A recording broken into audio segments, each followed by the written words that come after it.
যাদের হার্ট দুর্বল তারা দয়া করে ভিডিওটি দেখবেন না। নতুন হলে চ্যানেলটি সাবস্ক্রাইব করে পাশে থাকবেন। ধন্যবাদ। লালবাগ কেল্লা অন্যতম আকর্ষণীয় ও ঐতিহাসিক স্থাপনা হল লালবাগ কেল্লা, যা মুঘল আমলে নির্মিত হয়েছিল। লালবাগ কেল্লাও ভুতুড়ে স্থান হিসেবে পরিচিত।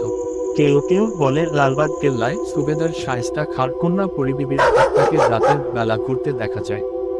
আবার মাথাবিহীন উল্টো পায়ের ঘোড়াকেও, মতান্তরে একটি লোক যার মাথা ও পা দুটোই ঘোড়ার মতো, তবে পা উল্টো দিকে ঘোরানো, নাকি মাঝে মাঝে দেখা যায়। সেখানকার স্থানীয় মসজিদে অনেক সময় রাত ৩টার সময় অনেকে এসে নামাজ পড়ে, যদিও ফজরের নামাজের আসল সময় ঋতুভেদে সকাল 4:30, সকাল 5টার আশেপাশে হয়। তাদের নামাজের শব্দ অনুসরণ করে সেখানে গেলে দেখা যায় কক্ষটি ফাঁকা। রাত্রিকালীন রক্ষীদের মতে তারা রাতে কেমন যেন অস্বস্তি অনুভব করেন সেখানে।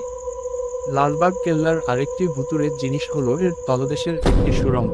কথিত আছে এর ভেতরে কেউ একবার গেলে আর ফিরে আসে না।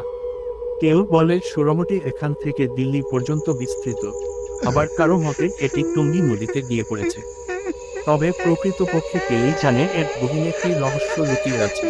ব্রিটিশ আমলে একবার একটি অনুসন্ধানী দল দুটি কুকুরের গলায় চেইন বেঁধে তাদের সুড়ঙ্গের ভেতরে পাঠায়।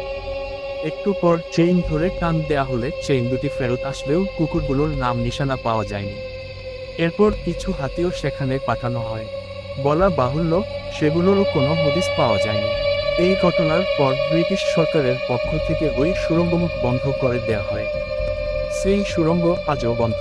কি লুকিয়ে আছে ওই বদ্ধ দরজার উপরে তা এখনো মানুষের জানা নেই। তবে সব মিলিয়ে লালবাগ কেল্লা শুধু ইতিহাসেরই না, বরং রহস্যেরও আধার বটে।